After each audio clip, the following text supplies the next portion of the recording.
రాధాకృష్ణులు ఎందుకు వివాహం చేసుకోలేదు? రండి ఈ వీడియోలో మనం తెలుసుకుందాం. సో ఈ వీడియోని ఎండ్ వరకు మిస్ కాకుండా చూడండి, చాలా ఇంట్రెస్టింగ్గా ఉంటుంది. మనం ఎప్పుడైనా ప్రేమ అన్న అంశాన్ని ప్రస్తావించుకున్నప్పుడు ముందుగా మనకు గుర్తొచ్చేది రాధాకృష్ణులే. గోపికలతో కృష్ణుడు రాసలీలల్ని మనం ఆత్మ పరమాత్మ మధ్య కొనసాగే ప్రేమకు చిహ్నంగా భావించి ఆరాధిస్తూ ఉంటాం. కృష్ణుడితో రాధా సన్నిహిత్యం, ఆయన పట్ల ప్రేమ, వారి సంబంధాన్ని అతి పవిత్రంగా మనం భావిస్తూనే ఉంటాం. ఇటువంటి ప్రేమను హిందూ మతం అత్యున్నత స్థాయి భక్తిలో ఒక రూపంగానే పరిగణిస్తుంది. వారి మధ్య ప్రేమ బంధాన్ని ప్రేమికుల రూపంలో లోకానికి ఆదర్శంగా చూపిస్తుంది. ఇంతగా ప్రేమించుకున్న రాధాకృష్ణులు మరెందుకు వివాహం చేసుకోలేదు?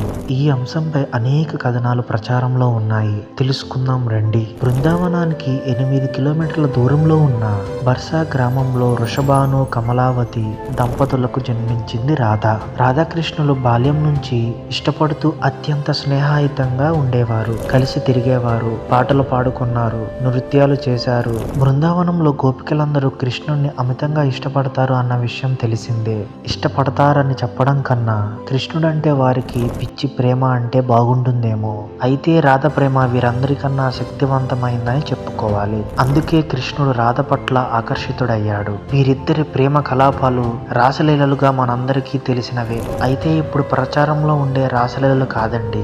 ఇద్దరి మధ్య భక్తి, ప్రేమ, పరస్పర ఆకర్షణ, ఒకరు గురించి ఒకరు ఆలోచించుకోవడం, వీటిని మాత్రమే భాగవత కాలంలో రాసలీలగా అప్పటి మహాకవులు మనకు పరిచయం చేశారు. యుక్త వయసు వచ్చిన తర్వాత కృష్ణుడు తాను చేయాలనుకున్న పనులు చేయడం కోసం రాధను వదిలి వెళ్తాడు. అయితే రాధ మాత్రం కృష్ణుడి కోసం బృందావనంలో ఎదురు చూస్తూనే ఉండేది. కృష్ణుడు తన శత్రువులందరినీ ఓడించి రాజ్యాభిషిక్తుడయ్యాడు. ఇష్టదైవంగా కృష్ణుడు ప్రపంచవ్యాప్తంగా పూజలు అందుకుంటున్నాడు. రాధ మాత్రం ఆయనను తన ప్రేమకుడిగా మాత్రమే భావించింది. కృష్ణుడు రుక్మిణి, సత్యభామ వంటి వారిని వివాహం ఆడాడు. వారితో కుటుంబ జీవనం గడిపి పాండవుల కోసం మహాభారత యుద్ధానికి సారథ్యం కూడా వహించాడు. ఈ సమయంలో ఆయన రాధ ప్రేమను కోల్పోయాడు. కానీ రాధ మాత్రం తన కృష్ణుడు తిరిగి వస్తాడు అంటూ బృందావనంలో ఎదురు చూస్తూనే ఉంది. మీరు ఎప్పుడైనా కృష్ణుడి టెంపుల్కి వెళ్ళినప్పుడు అక్కడ మనకు కనిపించేది రాధాకృష్ణ మందిరం అన్న పేరు మాత్రమే. కానీ కృష్ణ రాధా మందిరం అన్న పేరు ఎక్కడా కనిపించదు.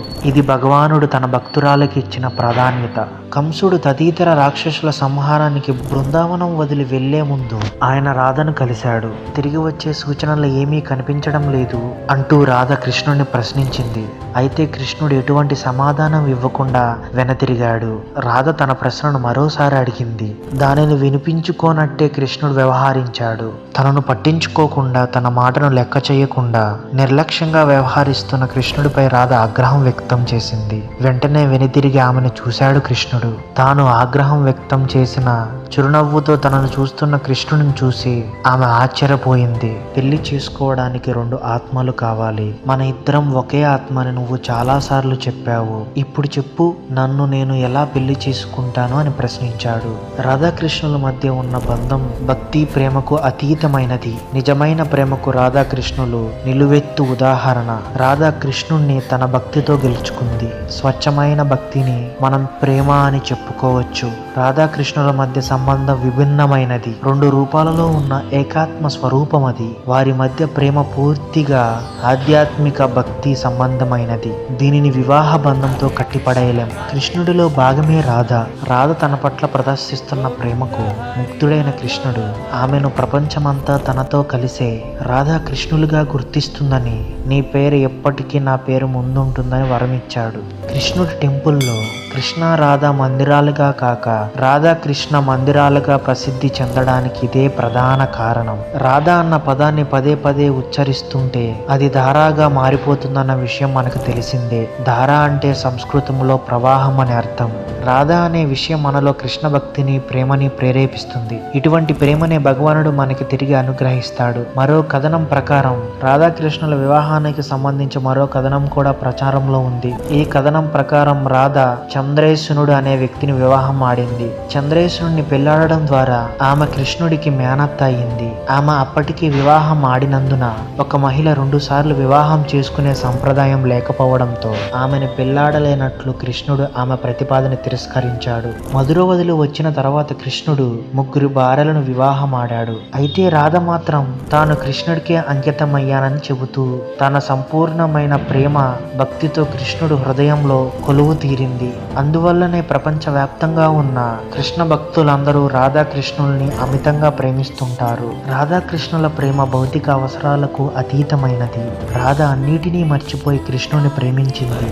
అంతే, రాధను ప్రేమించడం ద్వారా కృష్ణుడు ప్రపంచానికి నిజమైన ప్రేమ భక్తి ఏంటో చాటి చెప్పాడు. కృష్ణుడు విశ్వవ్యాప్తమై దేవుడయ్యాడు. రాధా శక్తి స్వరూపంగా మారింది.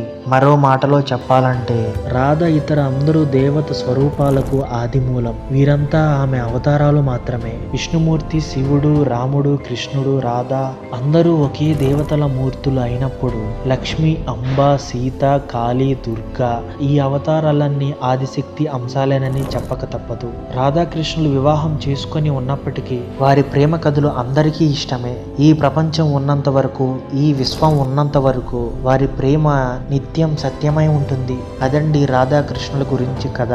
సో ఈ వీడియో మీకు నచ్చిందని ఆశిస్తున్నాను. సో ఈ వీడియో మీకు నచ్చినట్లయితే ఈ వీడియోకి జస్ట్ లైక్ చేసి మన ఛానల్ని సబ్స్క్రైబ్ చేసుకుని ఈ వీడియో మీకు ఎలా అనిపించిందో కింద కామెంట్ చేయండి. ఇలాంటి మరెన్నో ఇంట్రెస్టింగ్ ఫ్యాక్ట్స్ కోసం మన ఛానల్ని సబ్స్క్రైబ్ చేసుకుని పక్కనే ఉన్న బెల్ ఐకాన్ ఆన్లో పెట్టుకోండి. మా అప్డేట్స్ మీ ముందుకు వస్తాయి. Thank you for watching this video.